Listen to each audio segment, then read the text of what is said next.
mission, solving mysteries in the night. Chasing shadows, finding answers, shining bright light. No one's left behind, in the darkness all alone.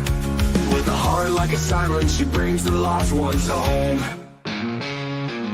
Silent cries in the dark no longer have to be. For justice wheels keep turning, granny on the beat. Broken voices find their power, call out hope again. When Granny's crime busters ride, no victims left to pay. Bravery in her veins, truth she won't disguise. With a fire in her eyes, she's got nothing to deny.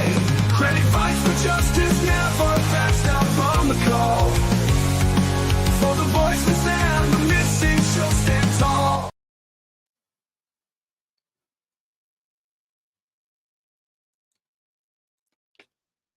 Hello, hello, everybody. How is everybody doing today? Hope you're staying cool.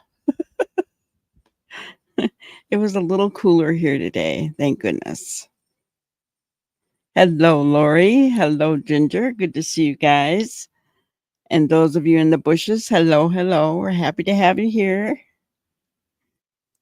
We'll get started with our spotlight on the missing. We have Anastasia I. Cancel. She has been missing since June 19th, last seen in Prince Williams County, Virginia, 16-year-old female. She was last seen wearing a blue hoodie with patterns and black sweatpants. She has a tattoo on her left arm that says Mariah with a black butterfly. If anybody has seen Anastasia or knows anything about her disappearance, please call the Williams County, Virginia Police Department or Sheriff's Department or 911. We need to bring our kids home. Let's not forget about 21-year-old Jonathan Huang, high-functioning autistic male. He will respond to his name, but he doesn't know how to take care of himself, guys. Seems like he was maybe lured out of the house through the internet on his laptop. So if anybody knows anything, please call the Arlington PD or even his dad's number listed on the screen. Let's not forget our buddy, Sebastian Wayne Drake Rogers. Sebastian needs to come home, guys. Every time I look at his face, my heart just sinks. He needs to come home. He needs to come home. Keep sharing his flyer, guys. Keep his face out there. Light it up green for Sebastian.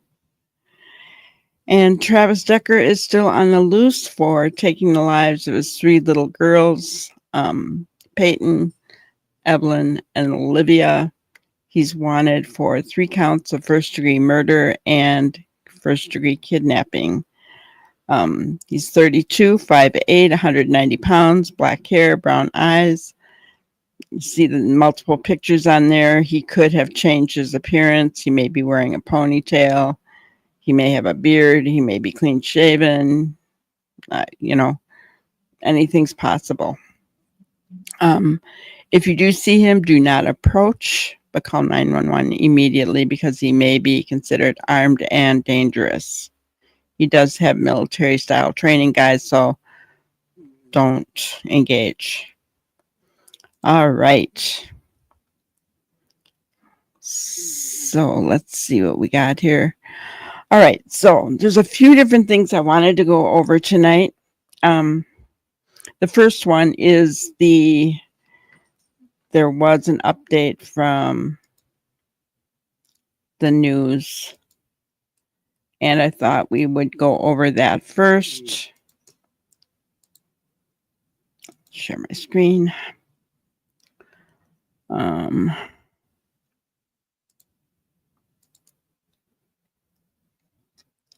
And so this was 4 hours ago, guys. Just to let you know, it is very, very new, even though some of the things are repeated. But I'm just going to say when we're watching this, please keep in mind everything that's been coming out, like even from Mr. Bewitched. I really think that they're coming out to say, don't listen to that stuff. Okay. But you tell me what you think after listening to it. Evidence to suggest that an abduction took place at this time. Is it something you're still investigating, whether or not they could have been abducted? So we're exploring all investigative avenues. So on the morning of May 2nd, approximately 10 a.m., RCMP officers received a call about 2 missing children in Lansdowne Station. The information at the time was that they wandered off away from the property. And I can tell you that our officers got at the scene very quickly. And we were monitoring the situation and hopefully finding the children very soon after that. So it's very quickly. Officers arrive, and then what? You expected, it sounds like you're saying that you'd find the children quickly, or hoped you would. But anyways, that didn't happen. So Kayla, what I can tell you, from experience, you look at missing children. I've been involved with a handful of cases since I've been with Strategic Communications. Most oftentimes, the children are located very quickly after officers arrive at the scene, right?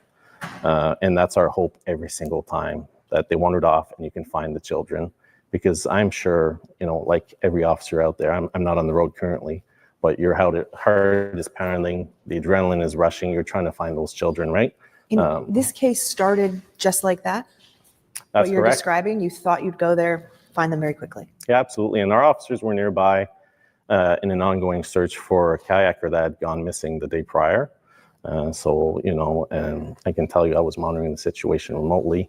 And our officers, I could tell they were getting there as quickly as possible. There are some, as you are aware, many theories out there. Some people think, well, maybe it's really just a tragic accident. Maybe they just wandered off into the woods. But you've said that it's suspicious. So at the very least, why does the RCMP view this case as suspicious? So every missing person's investigation is suspicious until it's proven that it's not. If we don't have that information to say that it's not suspicious, we have to continue to assume that it is suspicious and access those resources and tools and follow up those tips and find that evidence until we find the people that are missing. So you don't think they were abducted, but you can't find them. How do 2 young children just vanish? That's a great question, Kayla. And we are asking for the public for tips and information. And to date, we've received close to 500 tips. So we have to follow up on those tips, right? Whether it's a tip that indicates that there could be something that happened elsewhere in the province, elsewhere in the country, we have to follow up on those investigative tips to rule them out. And to this date, we haven't had any confirmed sightings. But there have been tips that lead you to other parts of the country that you had to check. As with any investigation, oftentimes we do get tips that you have to verify that are elsewhere, yes. You have said that. That's good information, guys. Do you remember the tip about the lady who said she just cut their hair? And that was what, in New York?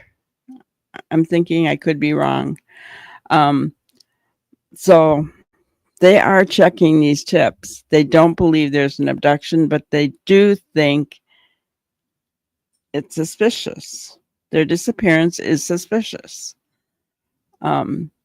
So, in my opinion, what Mr. Bewitched has told us is wrong. I don't believe that those kids, that Malaya took those kids and, had somebody take them. I just don't. But let's continue on. That the children were last seen alive the day before. Can you tell me about the nature of that? So we know they were seen in public with loved ones the day prior. The specifics aren't being released at this time. Okay, and so that's the day before, so that's May 1st, but you've specifically asked for video back to April 28th. What's the reason for that? When you establish a timeline for any investigation, you want to know where these individuals were prior. They may have been in contact with someone that you want to know who that person is. You may see something on that footage that you didn't know about prior to that. We talked about license plates earlier and seeing them from a different angle. You might see someone that's known elsewhere. Maybe it's someone that's known to police. You never know. We really are seeking all investigative avenues in this case.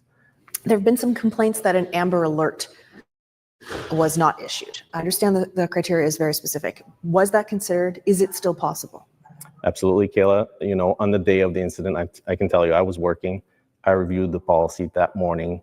We have to have a suspect or a person of interest when it comes to abduction or a vehicle. You know, in terms of sending out an alert, when you send an Amber Alert, you want to direct the public to look for a specific vehicle, to look for that license plate, to look for that suspicious person, to have a photo of someone or more information to suggest that there was an abduction. In this case, you know, they are young children, certainly vulnerable people, and a vulnerable person alert was issued. Does the RCMP know what happened here? Even if you can't tell me, do you know? So what I can tell you is that we're exploring all investigative avenues. Do you have a case? Are you building a specific case that's leading you in a certain direction? In this case, the investigation is still being investigated under the Missing Persons Act. It sort of seems from the last news release that you issued, the reason I'm asking these questions, I read that news release and I thought, I don't think they have any idea what happened here. You know, when it comes to missing people, it's very complex. It can be very long-term investigations. It can be difficult on first responders, especially when it involves vulnerable people. And we have to be patient, and we have to follow the leads and follow the facts and evidence that we gather to bring us to locating the children. Does the RCMP think Lily and Jack could still be alive? That's a great question, and we want to locate them and find them. And our goal is to investigate every single avenue until we find them. Is it possible? That's kind of backtracking from when, I mean, what the first, was it the third day they said they didn't feel that they would, that they were alive. But I mean, in all fairness, they thought they were in the woods. So that could have been why they said that. I agree, Ginger. They need to stop telling us lies, right? It needs to stop. Yep, the police would have checked that out. Absolutely.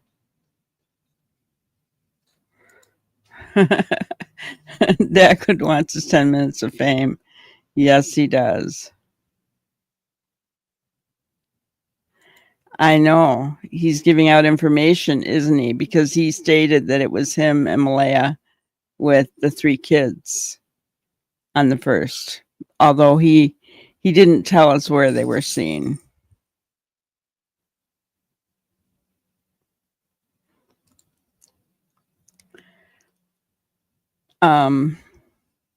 See, and I think differently, Neuro. There are clear criteria for Amber Alerts, and in my opinion, Sebastian, according to what he said here, Sebastian should not have had an Amber Alert, other than the fact that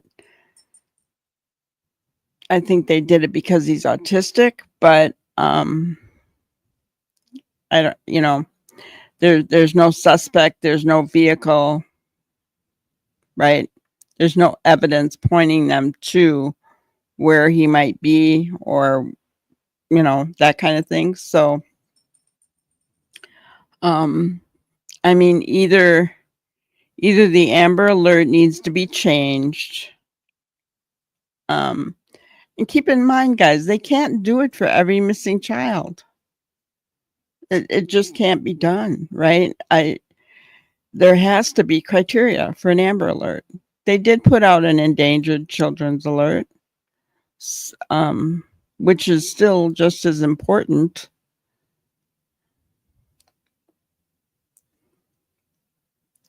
So hello, Lori, JDR, Neuro, hello. Want to make sure I'm saying hi to everybody.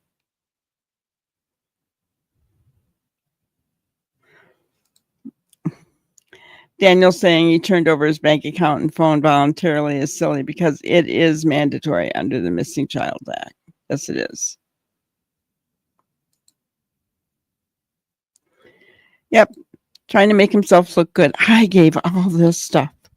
I offered it up. I wanted them to have it. right?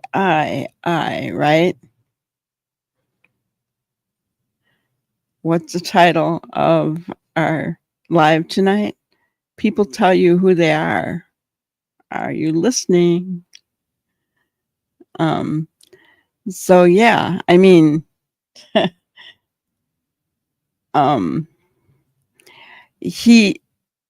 there is some questions you can see that he just did not answer. He tells her that's a good question, but he doesn't give the answer. I think because he can't say. She asked him some good questions, I thought. You know, do you have a lead? Do you have a idea of where this case is going? He didn't answer any of that, did he? Yes. So that's the key. If they identify a vehicle or a person that took the children, they have evidence of that, then an Amber Alert can be issued. It doesn't mean that an Amber Alert can't be issued once an investigation has already been started. If anything pops up that gives them a hint of it, you know, they can do that.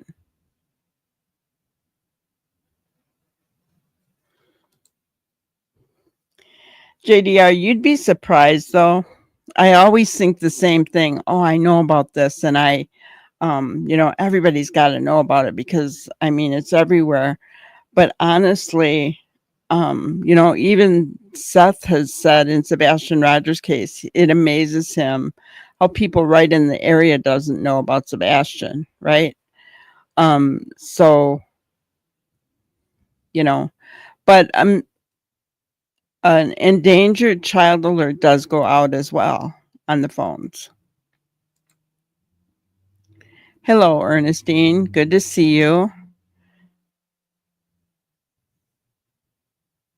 That's right. Oh, you're from Nova Scotia. Awesome. Yes. There is strict protocols. That's why I said there's, you know, they have criteria, right? And, you know, they cannot do it for every single case. They cannot do it for every single case. And, you know, according to what he is saying here about the protocol and the criteria for that, Sebastian probably shouldn't have had an Amber Alert. Is it the money behind the family that got the Amber Alert out there? I don't know.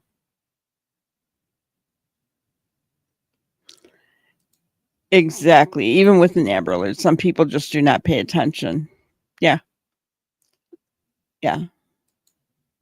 They don't care. They just go about their own lives. But let's continue on. Well, at this point, That's a great question, and our role is to find them in the evidence surrounding their disappearance. you mentioned a lot of the tips you're getting. I'm sure you're aware there's extraordinary public interest in this case. Some people are frustrated that the RCMP is not saying more. We understand it's an active investigation. And in some cases, the lack of information leads to speculation, and rumors are rampant online, and that's done some harm on the family in this case as well. What, though, would you say to the public who are begging for answers and just want to know what's happened here? We have to be patient and certainly rely on our news releases and official sources of information.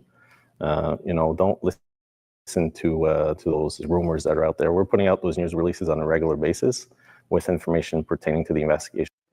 Don't listen to the rumors that are out there. We're putting out regular updates with information. Guys, I just want to say to anybody who thinks that the RCMP is not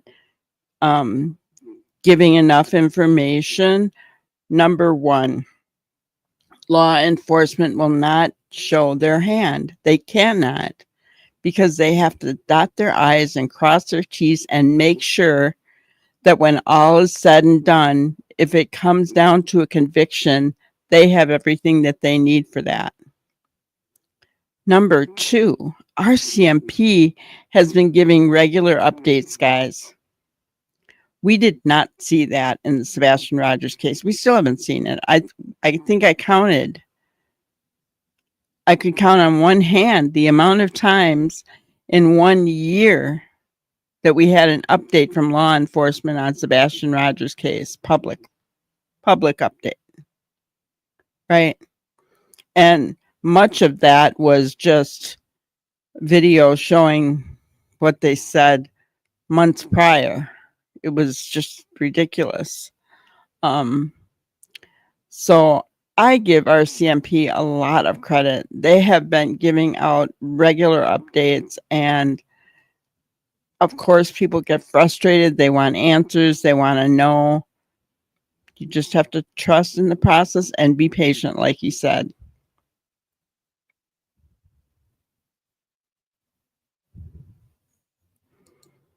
There was 8 Amber Alerts in Canada last year. Got it.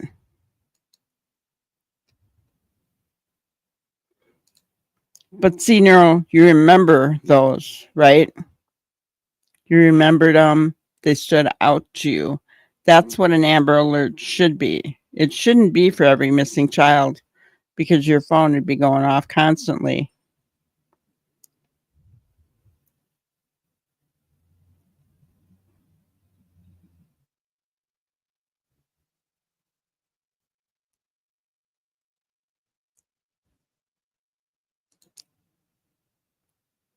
We have people call 911 complaining about Amber Alerts that woke them up at night. Well, here's what I got to say to that. If it's a missing child, and if it was your missing child, you wouldn't be sleeping. I'm just saying, sometimes people need to have a little bit of compassion. Our world has gotten so cold and so heartless. I don't hear my phone because without my hearing aid in, I don't hear it at all. Just do not hear it. So it's not going to wake me up. But if it did, I think what I would be doing is instantly praying for that child. I would instantly say a quick prayer, and then I think, I'd be able to go back to sleep. Evidence is what they want. Yep. Danny Boy keeps using that word, doesn't he? I am sure the RCMP know the criminals are watching social media. I think they're watching social media very closely. It's true. The police need solid evidence before arrests are made, or the case could collapse. That's right. That's right. We are a society that wants answers yesterday, guys. We want everything now. We've gotten spoiled, right? We have just gotten spoiled. And so when we don't get the answers that we want immediately, we get frustrated and upset, angry, right? And we just, I guess that's part of my job is to remind everybody that these kind of things, especially if it leads to criminality, they have to do everything right, and they have to do it by the book in order to get a conviction. And we need to remember that.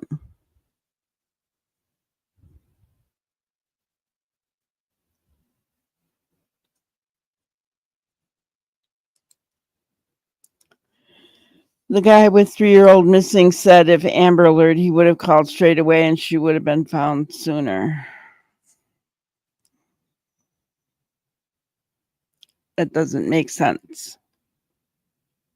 Why didn't he call? I mean, if a child's missing and you know about it, you should be calling, whether it's an Amber Alert or not. Maybe I'm misunderstanding you, Neuro.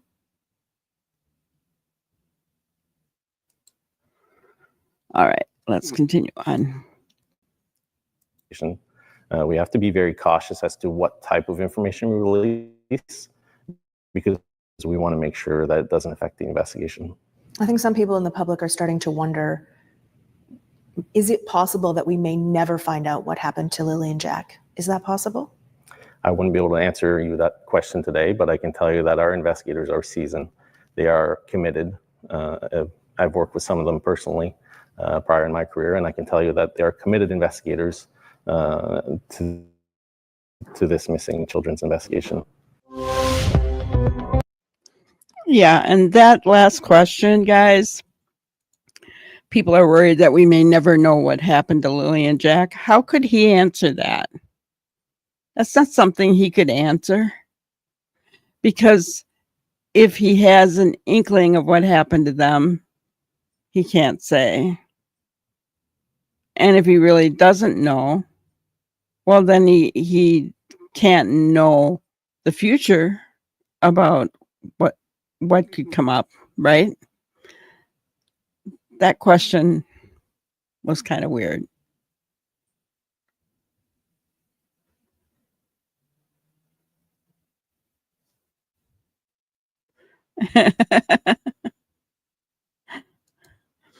I'm not in a rush to hear anything because the police are working behind the scenes to get a conviction. I'm happy with that. Yeah, exactly. I remember hearing patience is a virtue somewhere. Yeah. Yeah. Where did we hear that, Ginger? He saw it in Facebook 3 days later after he spoke to Mom. Oh, gotcha. Okay. Gotcha.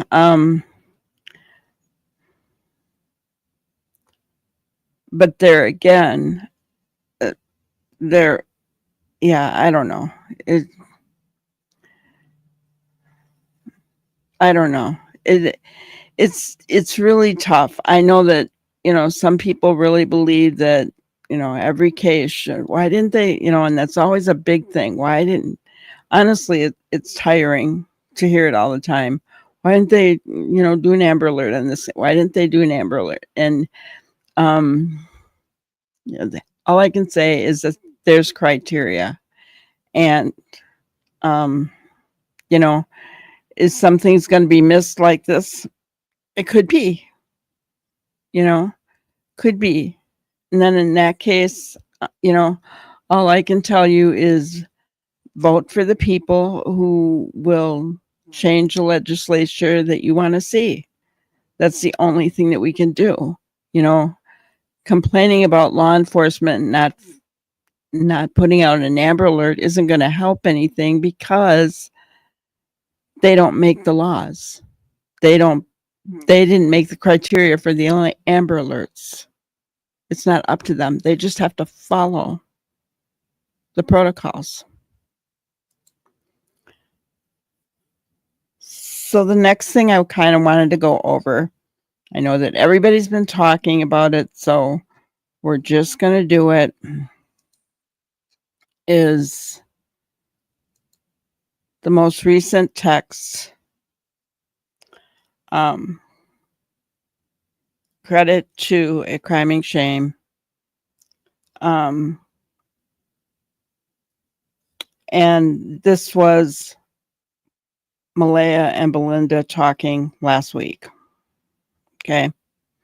Now, she did put these kind of in odd order, so I'll try to read them the way that they were texted out. Okay. So Belinda says, do you believe in your heart that Daniel could have hurt them? I don't know, but he's been acting suspicious and is too worried about what people will think about him and not focus on my kids at all.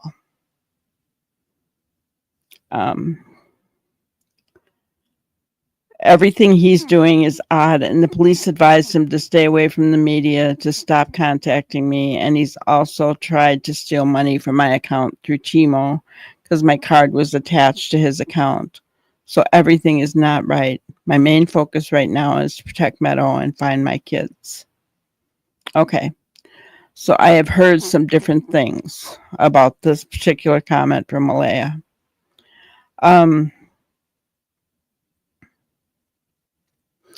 I've heard somebody go off on Malaya about, saying that Daniel's not focused on her kids. Well, they were a family at one point, and he was begging her to come back to him in the beginning. But, I don't honestly think he bonded with those kids anyway. So, is she expecting a little bit too much? Maybe. I mean, I don't know. We don't know what their relationship was like.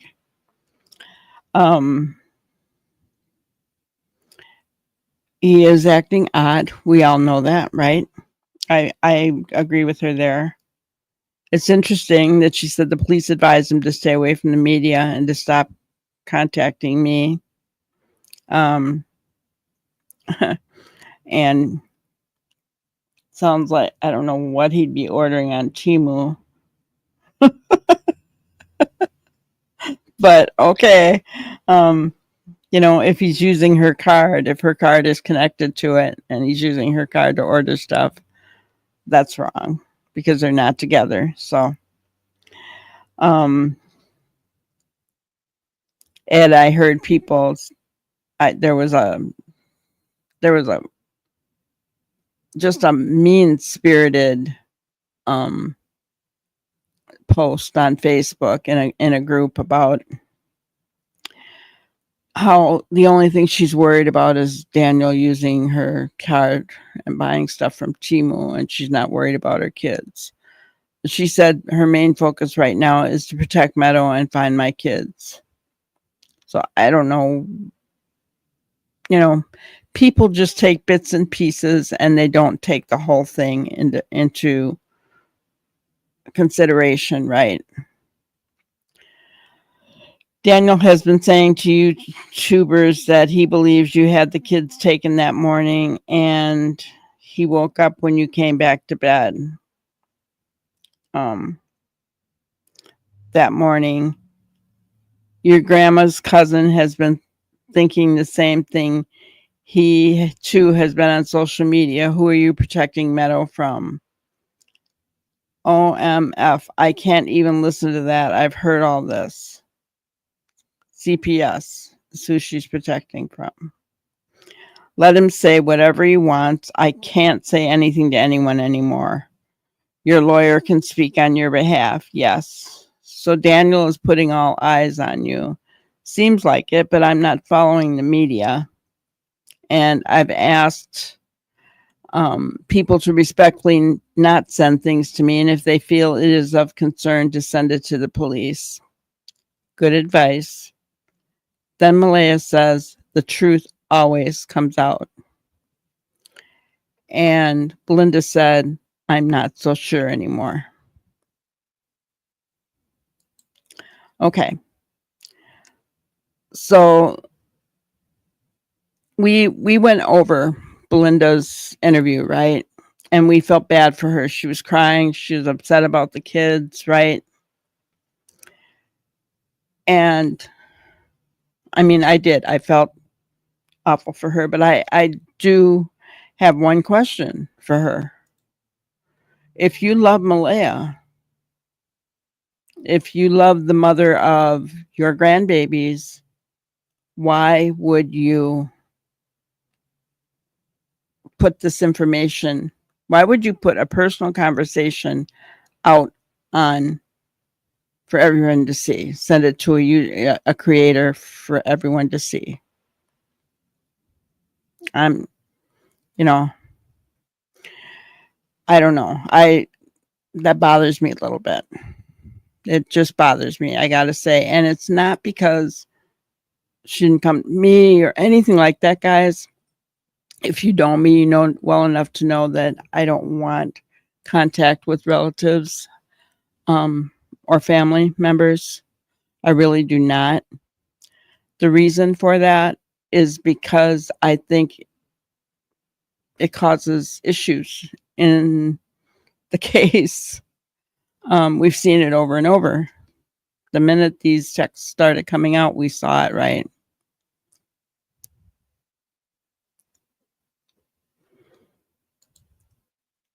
I agree with you, JDR. People don't understand.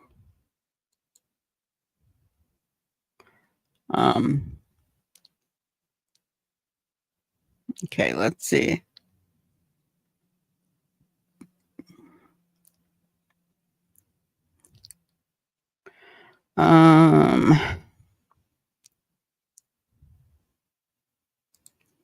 Yes. Belinda. Belinda is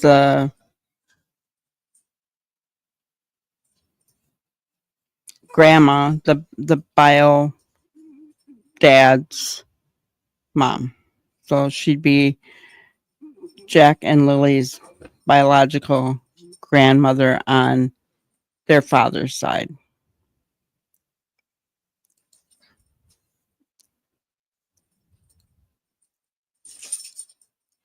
It is fraud for Daniel to use anyone's credit or debit card. People need to stop giving approval for criminal behavior. I agree.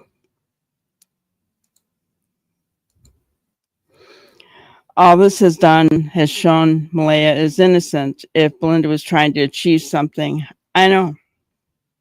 And that was the reason why I showed this tonight, because like I said, I don't understand why she is giving Malaya's personal conversation out to YouTubers. I don't understand it. I really don't.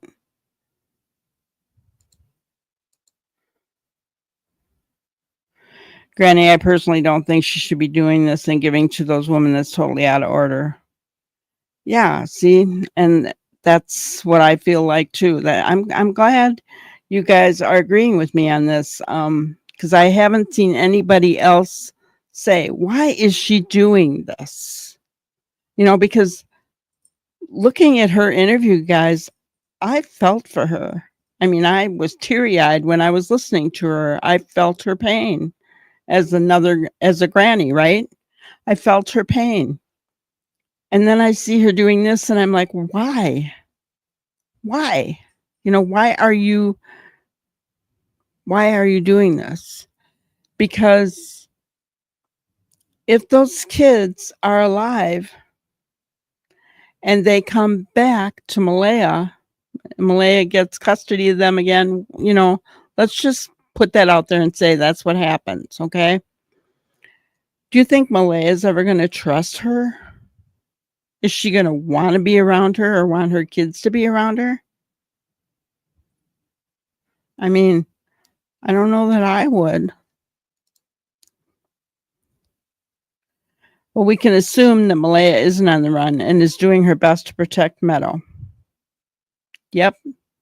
And people saying that she has lost custody, we don't know that, guys. I'm not going to take Durwood's word for it. I'm not. Because I don't believe him.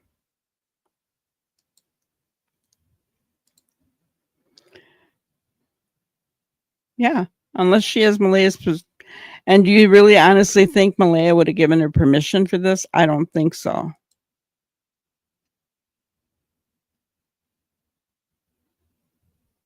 Yeah, it's a huge trust violation. Huge.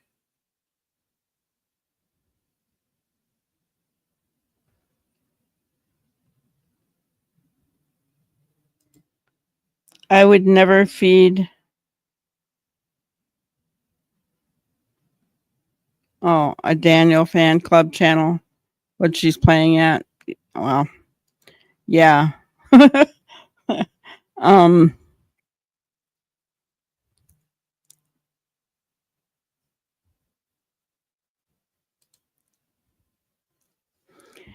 At the same time, maybe Malaya wants to drip a little piece of information out there to use as a warning to Daniel that she knows what he is doing. I mean, I think, I don't know. It doesn't seem like her MO, JDR. And the reason that I say that is because she went quiet. I think she did whatever her lawyer said, and she's not defended herself. Even here, she said, I've asked people to respectfully not send things to me, and that if they feel it is of concern to send it to the police. She doesn't want to know it all. And I'm going to say something else here, guys. This does not sound like a young woman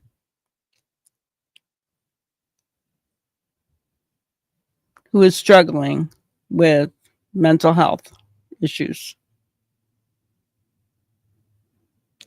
I like her infamous words, the truth always comes out. I'm just saying. Yeah, it's very obvious we've been lied to. I agree. Is he ordering them from Temu?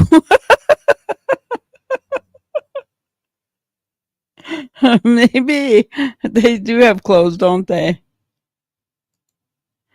Oh my gosh. So I want to get that off the screen. I don't like that on there. And then let's see.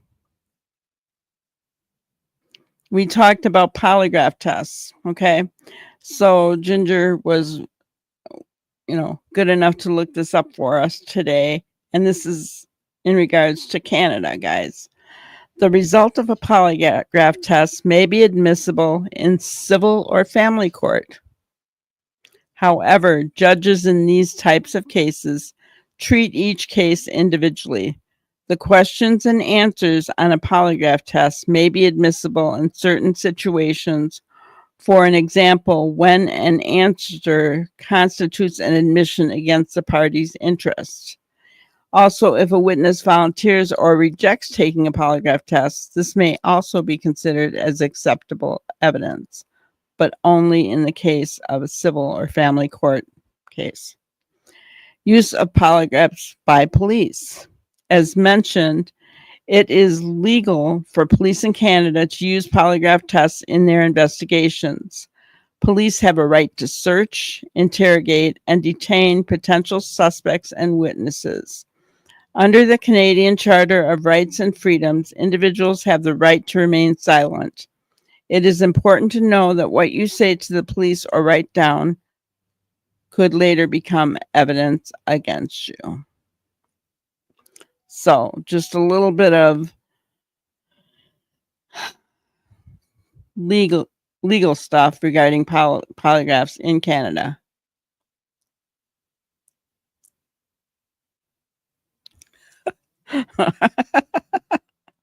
Is it a Temu necklace on Daniel's neck? Uh-oh. We're getting on the necklace thing again. Pokemon figures. They have Pokemon. I don't know. Maybe.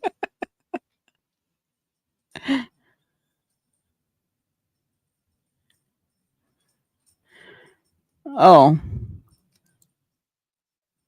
This is what we were talking about, Lori.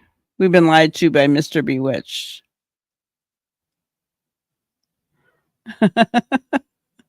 I feel he's lied because first of all,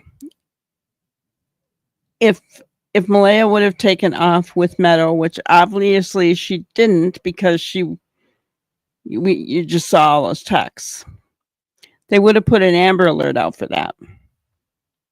Okay? They would have put an Amber Alert out. So obviously not true. That's a lie. I don't know. People tell you who they are. If they're going to lie to me once,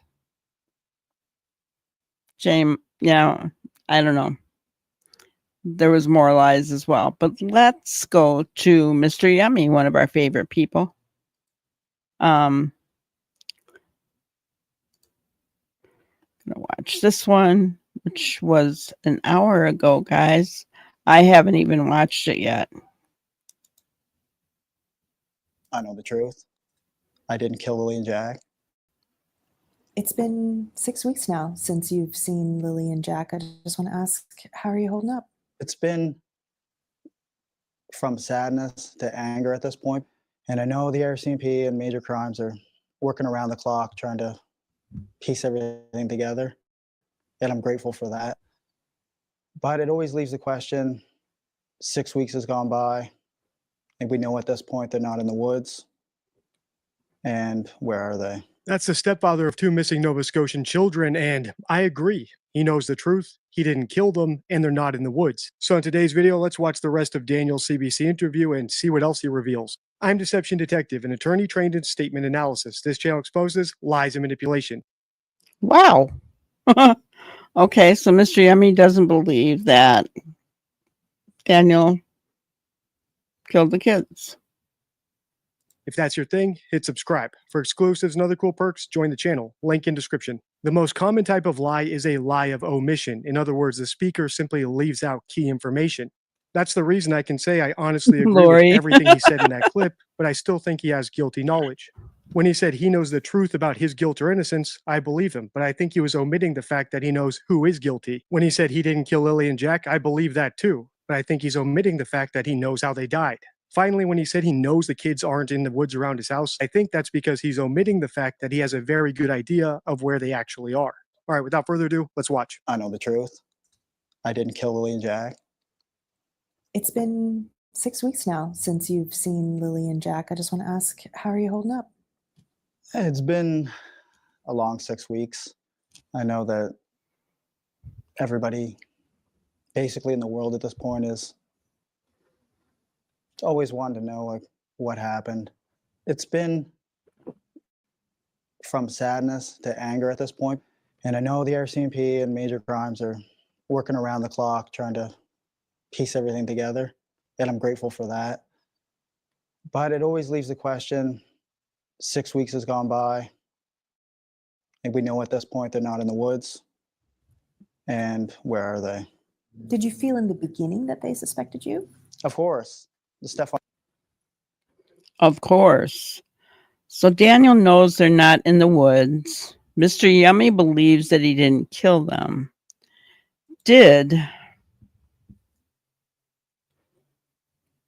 Was it an accident like we thought, and they had to do something?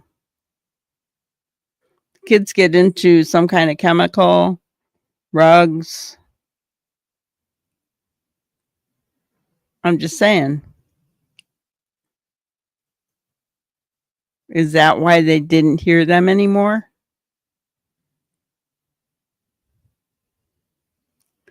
Not because they walked out the door, but because they were laying in the living room or the kitchen, wherever they were.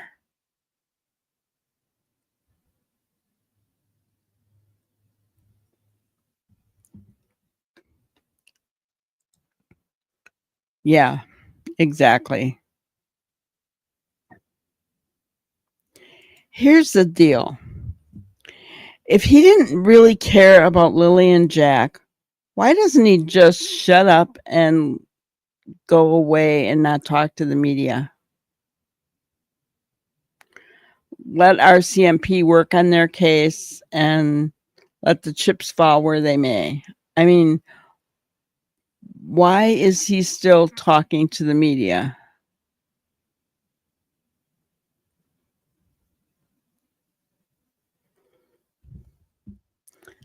So you think an accidental? I mean, I'm not ruling out accidental.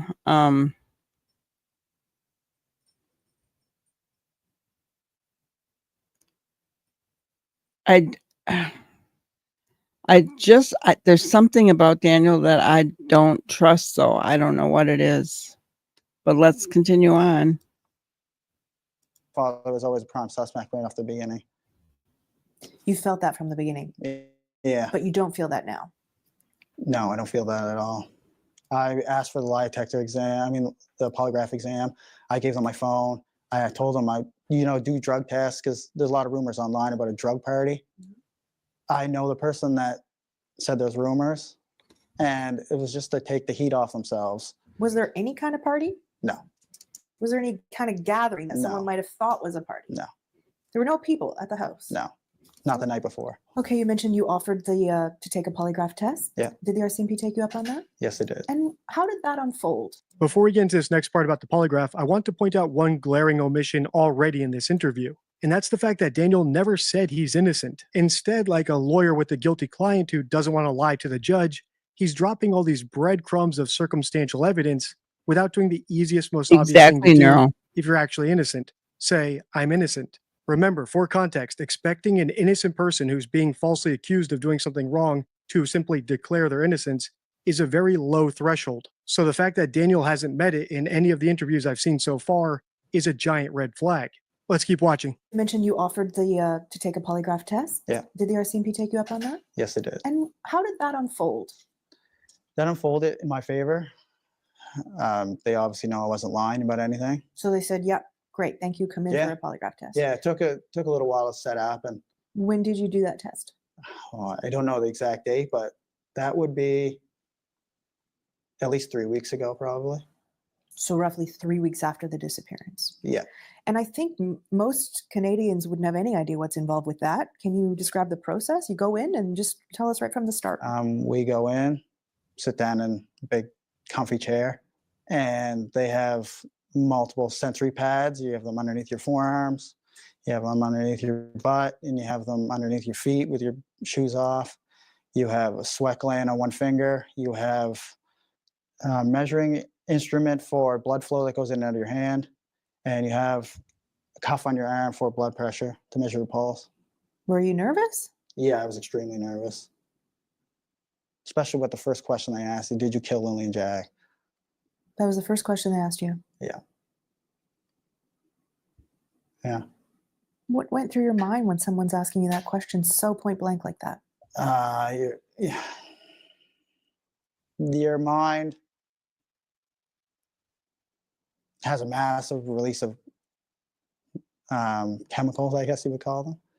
Just, it's like your stress levels just astronomically through the roof, and your body doesn't know what to do because it's not every day the way you're hooked up to machines in an interrogation room where someone asks you questions like that.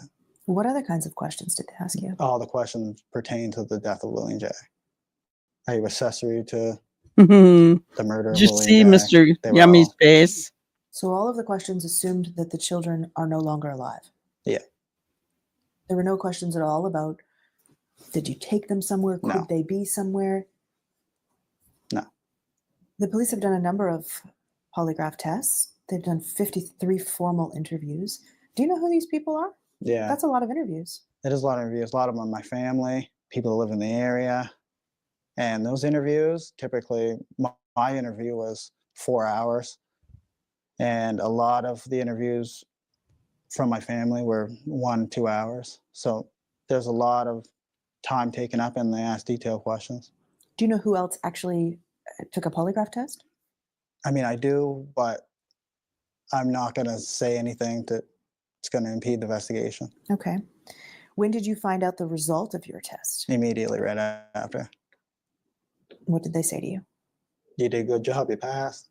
There's lots of problems here, like the fact that he used the definite article about the murder of Lily and Jack as if he knows it's a real thing, or how he described everything in third person. You do this, you feel that, as if he wasn't actually describing things that he personally experienced. But my biggest problem with this part of the interview is just that's not how polygraph tests typically work. There's a pre-interview where they get the subject's baseline, there's the polygraph exam itself, and then there's arguably the most important part of the entire process, and that's where you deliver the results to the subject and see how they react. So when Daniel said that the first question they asked him was whether or not he killed Lily and Jack, that just can't be the case. And We talked about that, didn't we? We said that's not how those work.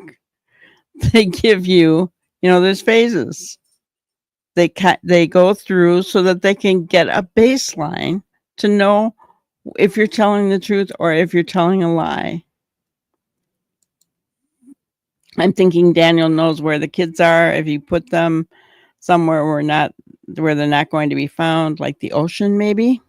It was accidental death, and that's why it's so smug. Yeah, dopamine levels, right? I think he does, in my opinion.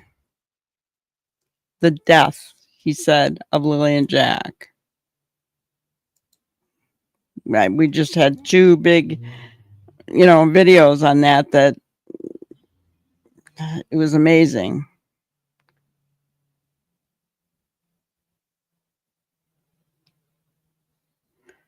Okay, but let's not mention other channels, okay, guys? Please don't do that.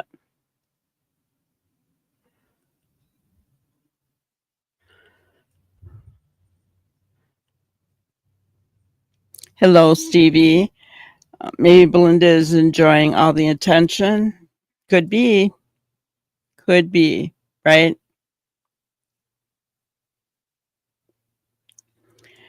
That's a really good question. You know, I don't know. We don't know what happened between her son and Malaya. So is she trying to pull the wool over our eyes on how wonderful Malaya was when she was talking like that, when really she doesn't think so because of what Malaya and her son went through and now what Daniel's telling her? I mean, I don't know, right?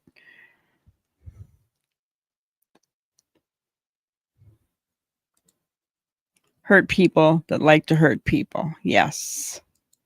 And keep in mind while we're watching this interview, guys, and Mr. Yummy, which is Deception Detective, our chat here likes to call him that, guys, so don't take offense. Our chat dubbed him that, so all right. But keep in mind, people tell you who they are when we're listening to this. It's either because he's editing out a lot of stuff or because the CBC producers instructed him to jump straight to that part. I'm not quite sure. Whatever the case, his entire description of his polygraph experience is unusually vague and bizarre. And I suspect, once again, that's because he's omitting any part of that story that might make him look bad. And there were probably lots of parts of that experience that made him look bad. Let's keep going. When did you find out the result of your test? Immediately right after. What did they say to you? You did a good job. You passed. Close those How did that feel? eyes. Good. And did you feel that there was any further suspicion on you after that point, or was that sort of conclusive? No, that was really when I seen the turning point for it's starting to taper off with investigators. Do you know if Malaya has taken one?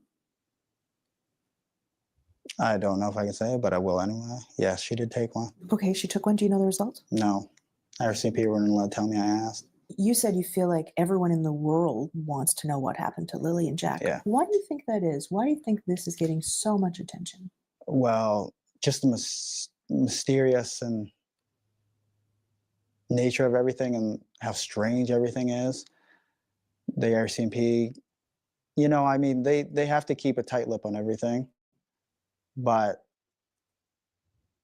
there's a lot more that meets the eye with the case.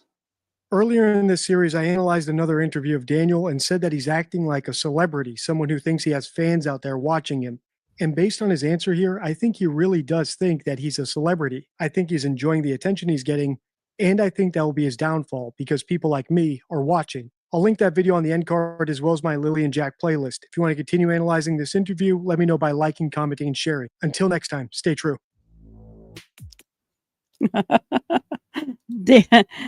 Daniel thinks he's a celebrity. So maybe that's the case with both Belinda and Daniel. They like their 10 minutes of fame, guys. Maybe the guilt draws them together. I think they both like the fame.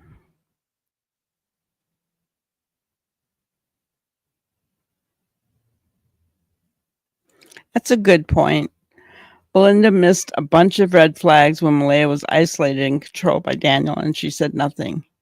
Those are my grandbabies. I would be finding out where they were. Exactly.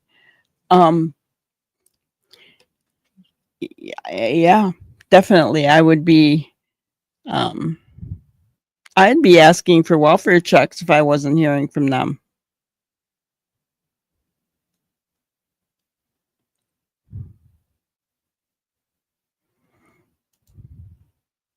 He struggled to keep his mask in with Malaya saying no to not knowing about polygraph. Yeah. you could tell he didn't like not knowing what her results were. But I'm going to go on the record here and say I do not believe Daniel for a minute. I do not believe he passed the polygraph. RCMP has not told us that he passed the polygraphs, and he has been inconsistent with his statement. So I'm not going to take his word that he passed it. I'm just not. So I believe he failed it, in my opinion. So I have one more that I wanted to show, and it's Mr. Yummy as well. Now this one is a little bit different, and again, think about what we said. If you want to know who someone is, they will tell you. You just have to listen, right? So let's go ahead and play this one. I read a comment that has inspired this video because it's so right. Spiritual ascension is a tightrope between living your highest timeline and fucking insanity. Talk about a trust fall.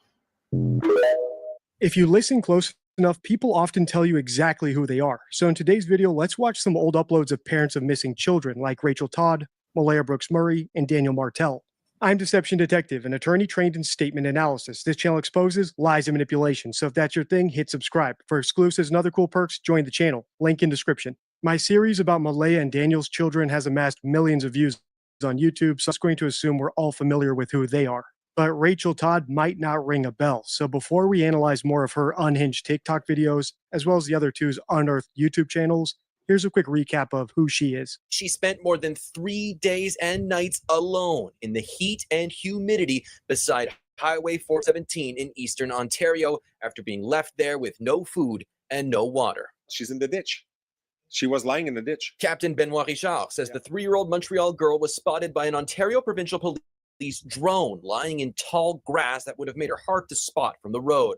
Officers then rushed to her. She put her hands up and she was talking with the officers. Richard says OPP officers quickly gave her mangoes and Gatorade. Small children are particularly susceptible to heat stroke and dehydration. Not having water for 3 days can be critical and can be lethal. On Sunday, the 3-year-old was last seen around 9:45 a.m. with her mother and pet Chihuahua in Montreal near their home. Almost 6 hours later, her mother reported her missing 50 kilometers west in Coteau-du-Lac. Monday, the dog was discovered dead on the side of a highway. The girl's mother was arrested and charged with child abandonment. On Wednesday, police announced new information. The pair had been seen Sunday afternoon by an Eastern Ontario farmer. Investigators narrowed their search and the girl was found along a highway at 2 p.m. in a rural area of Ontario, about 150 kilometers west of Montreal. The level of fear that she must have experienced must have been quite intense. Dr. Nafisa Ismail says at 3 years old, the girl will have the capacity to remember what happened. How impactful that's going to be on her physical health, on her mental health, will depend on the environment that she finds herself in going forward.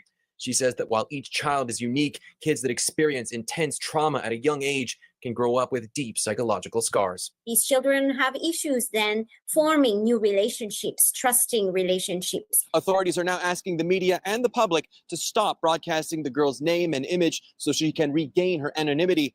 Her 34-year-old mother has a court appearance Friday morning as she faces child abandonment charges. Dan Spector, Global News, Montreal. So that's Rachel, and she's a monster. But unlike Malay and Daniel, whose YouTube videos we'll watch next, I think she was literally losing her grip on reality by the day. And that should become clear as we continue watching these TikToks in chronological order.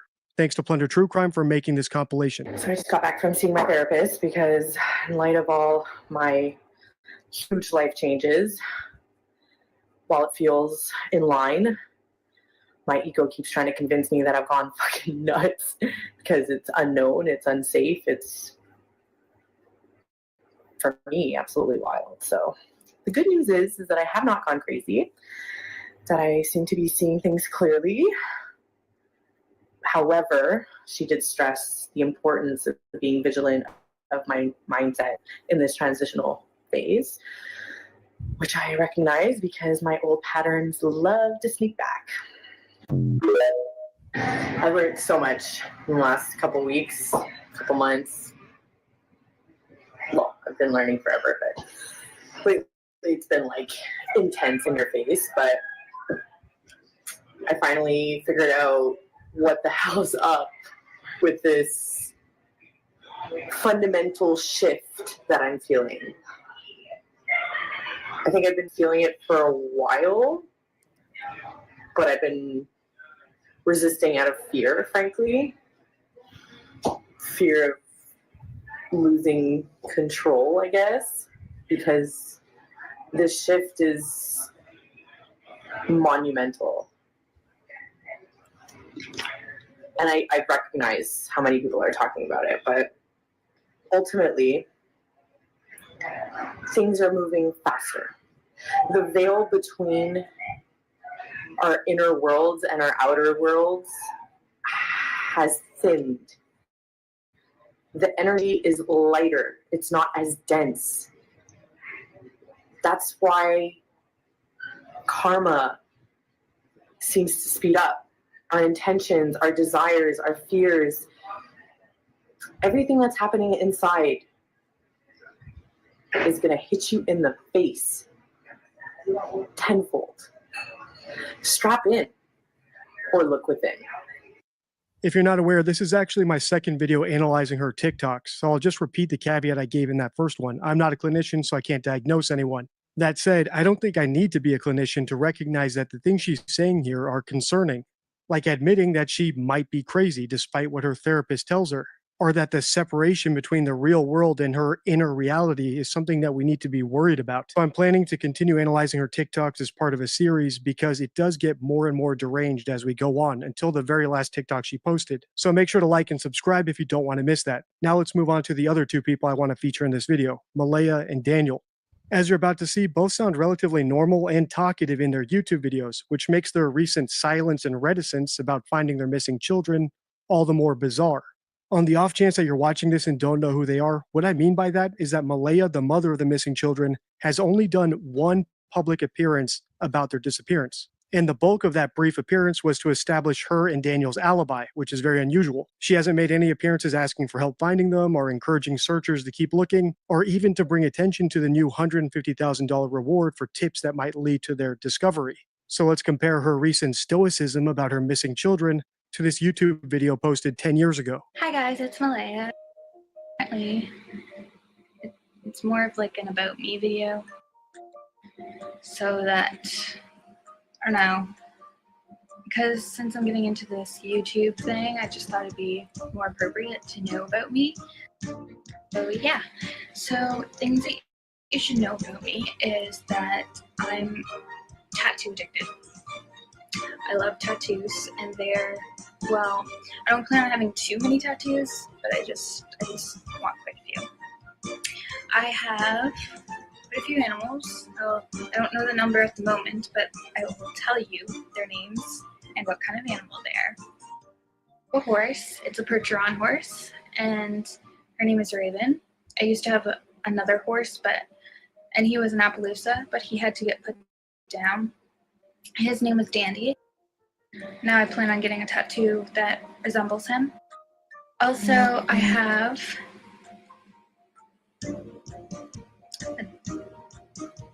can't think right now. I have a golden retriever dog named Kavai. He looks like a monk right now because we had to shave his head because he got hot spots, and if you want to know what hot spots is, look it up on the internet. I have a little Shih Tzu named Gabriella. She's really, she's something else. This cat named Mittens. He's got no tail and he's just Mittens. That's enough of that. Now let's move on to Daniel. And one last thing before we do. Daniel, if this is in fact your YouTube channel, you can contact me from it and we can talk. I've seen you say in plenty of interviews that you're upset with what people say about you and Malaya on social media, so I'll reiterate the offer I made to you in one of my very first videos in this series. If you do an interview with me and I'm satisfied with your answers, I will be your biggest advocate. You can contact me by posting to my YouTube channel community from this YouTube account. Hey everyone, welcome to the channel, and if you like Pokemon content, feel free to subscribe and like this video. I got a good video for today, and it looks like we're going to be doing not just one, but two Detective Pikachu boxes. And well, without further ado, let's get into them, I guess.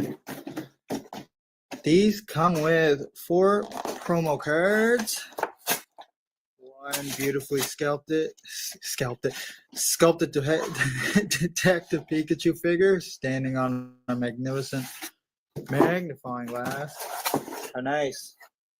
Anyone can change their YouTube handle, avatar, and even thumbnails, but the voice in that video sounded like Daniel, the image in the thumbnail looks like him, and it was posted 5 years ago. For more like this, like, comment, and share. Until next time, stay true.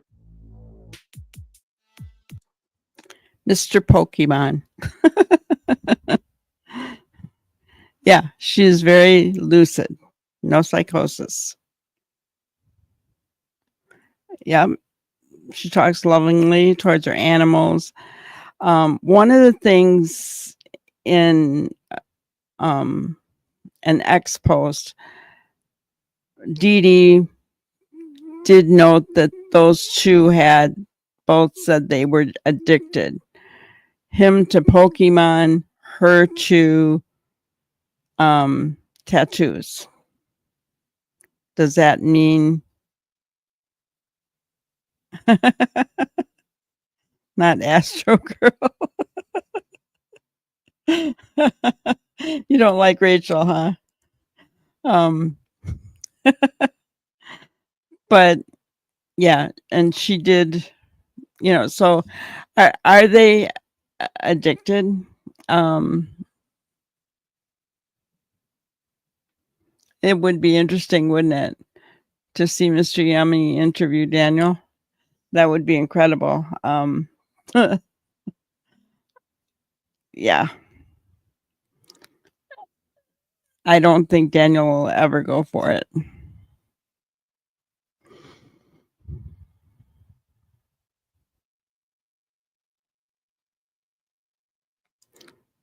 PI Daniel has PI Pokemon too. Yeah. Let's see what else.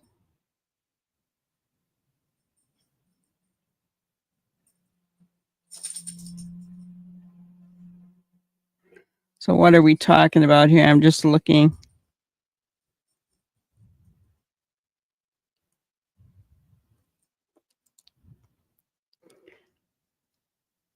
Cody was abusive to Malaya. Well, I mean, that could all be true. We don't know, right?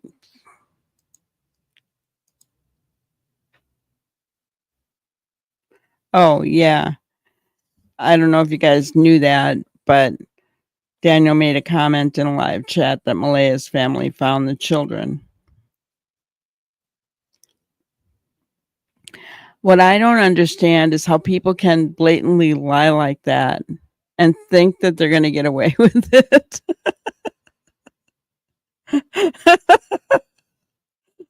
I mean, how do you think you're going to get away with that? Seriously. You go into a chat room and you say that Malaya's family found the children. How do you think you're going to get away with that?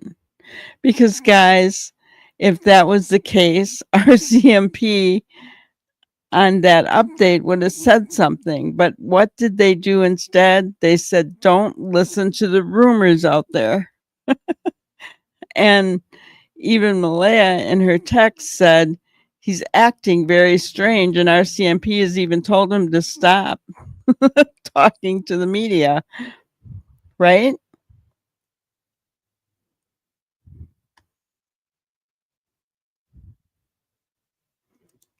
Yeah. Well, of course, she's not going to say that her son was abusive. She did say, though, and I wondered it at the time, Belinda did say that Malaya told her that they were having problems.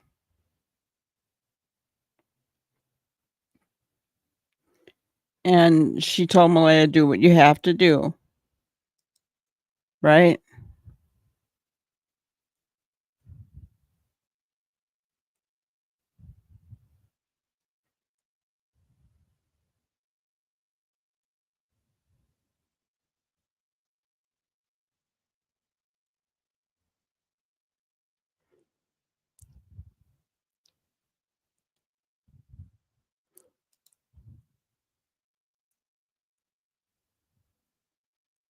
Oh, that was made plain. Nobody was asked anything about her son.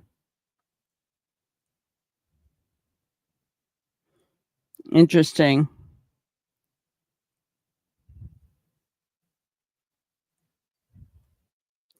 Your brother was constantly getting tattoos?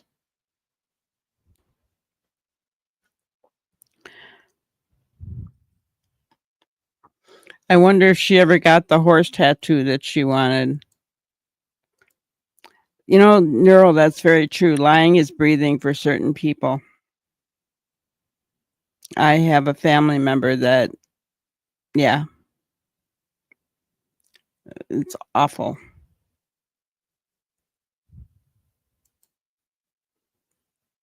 And they get away with it, which is really unnerving. They have tattoo celebrations on the Mohawk Reserve. Wow.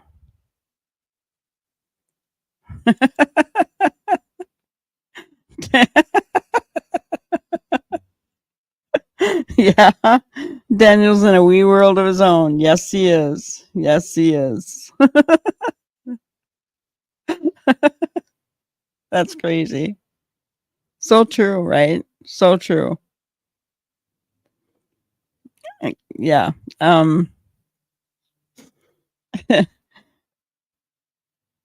But do you see all the things that we're talking about? Every single one of them, Belinda, Rachel, Daniel, Malaya, even Mr. Bewitched,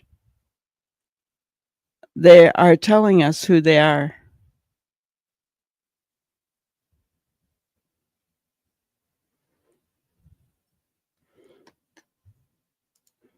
My ex is a habitual liar. He lies for no reason. Mine would get really drunk, and then when I would ask him about where he was or something, he would give me this big, long, drawn out answer, and he'd say, "Do you know what I mean?" And every time he said that, I knew he was lying. I mean, it didn't take me long to realize, oh, every time he says that, he's lying. Do you know what I mean? Oh. So, yes.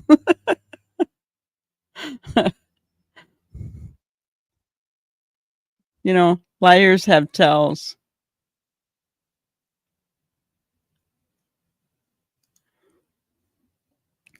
In Scotland, it's a common thing now. My friend's mother got one and she was 75. I have one on my ankle. It's a purple rose.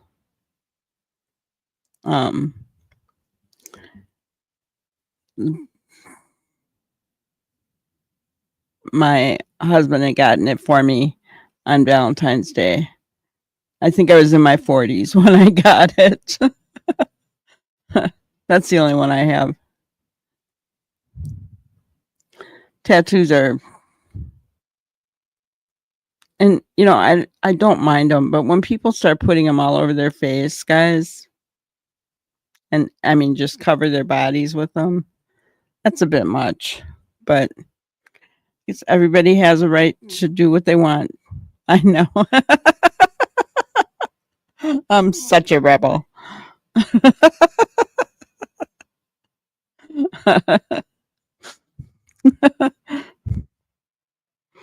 Purple rose. Yeah, it's a rebel.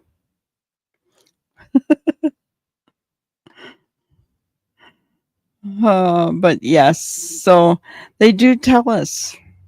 they tell us exactly who they are, don't they? I mean, Chris Proudfoot did, Katie did, Seth has. You know, it doesn't need to be anybody who's lying, right? When I think of Belinda, I think of a grandma, right? I don't agree with some of her decisions that she's made, right?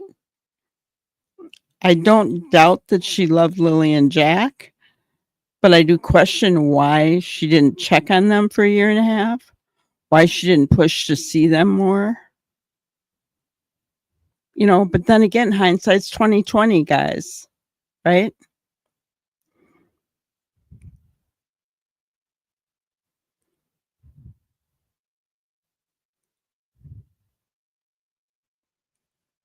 I have a tiger on my right ankle. It was a Save the Tiger thing in college. I had to hide it from my dad.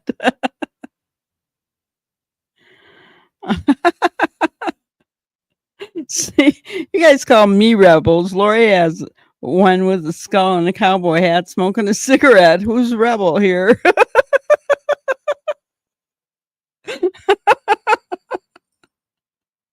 Ginger has a tiger. Come on, who's a rebel? Ginger, you could always say that that tiger now is for Sebastian.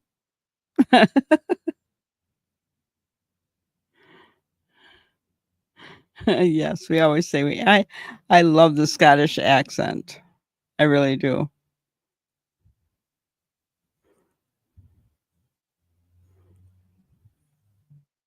It's incredible. I love that.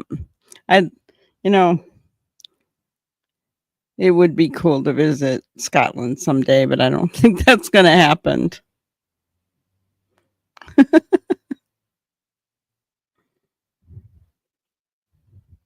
I'll just have to get by watching Sam Hewen, right?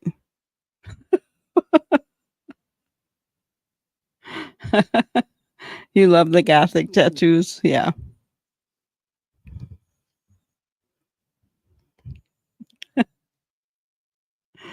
Oh, the back. All right. So today's grannyism is the biggest communication problem is we do not listen to understand. We listen to reply. I love Stephen Covey. So, but yes, so true, right? How many times are we listening to somebody tell a story, but we're already thinking of what we can say while they're still talking?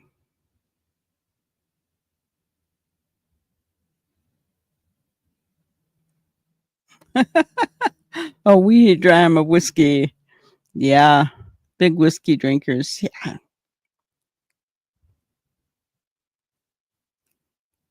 Alcohol narrows your blood vessels. And so, and I never realized, I think I had Meniere's disease long before I was diagnosed because I would get so sick. Everybody else could drink me under the table. I'd be drunk at one, possibly two drinks. And if I kept drinking and kept drinking, I'd end up getting sick. Somebody would end up having to literally carry me home. And to this day, I mean, you could ask Brenda Joe the same thing. I cannot drink. So I wouldn't do well in Scotland with their whiskey drinkers.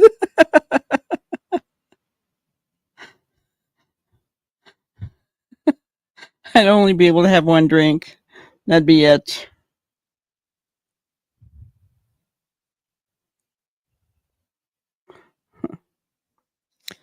But yeah, how many times are we thinking, yeah, yeah. Yes, Neural.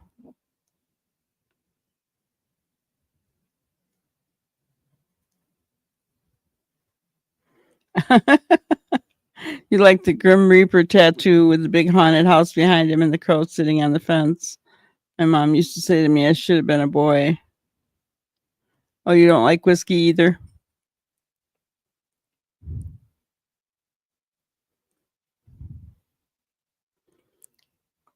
I mean, I haven't drank much whiskey. Maybe in a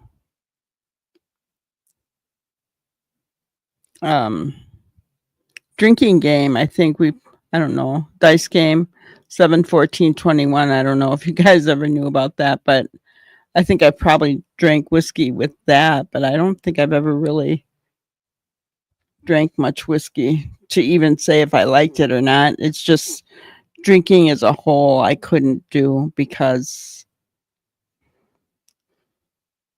I always ended up sick. So it saved me from becoming an alcoholic.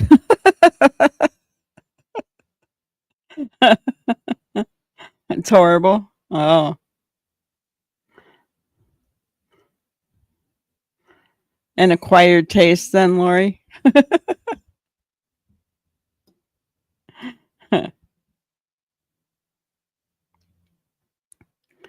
So, yeah, I just want to encourage I only drink it with hot water and lemon when you're sick. That makes sense.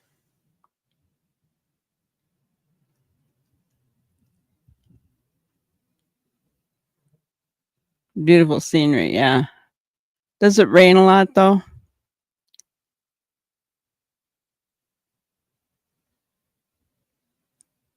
Hot toddy.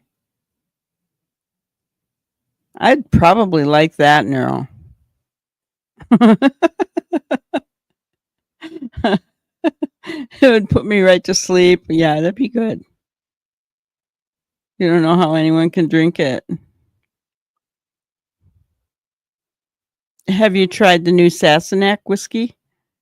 I'm just saying, it's supposed to be really good. It won all these awards and everything. It rains a lot. Yeah.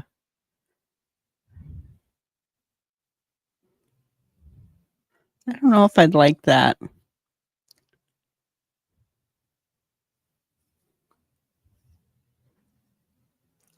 I think that I would get depressed if it rained all the time. I don't know.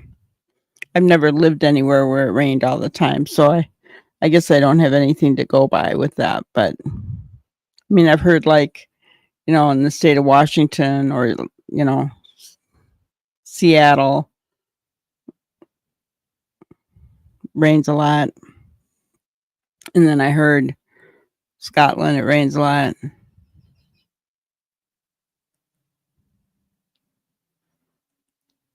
Toddy, you sweat it out.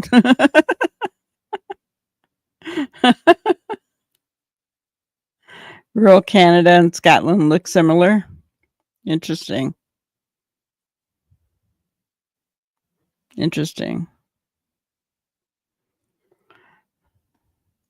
All right. Well, that's all I had for tonight, guys. Remember, be an active listener. And when you're listening, remember that people are telling you who they are. Guys, I think that with all of the statement analysis and behavior analysis that we have watched, we are learning. We're able to pick things up now without even being told by an analyst what's going on, right? But also most of us are critical thinkers and we know what they're already saying.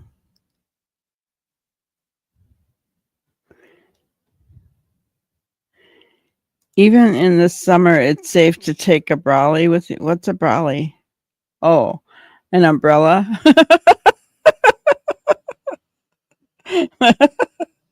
Is that what you mean, Lori? I am not used to these words.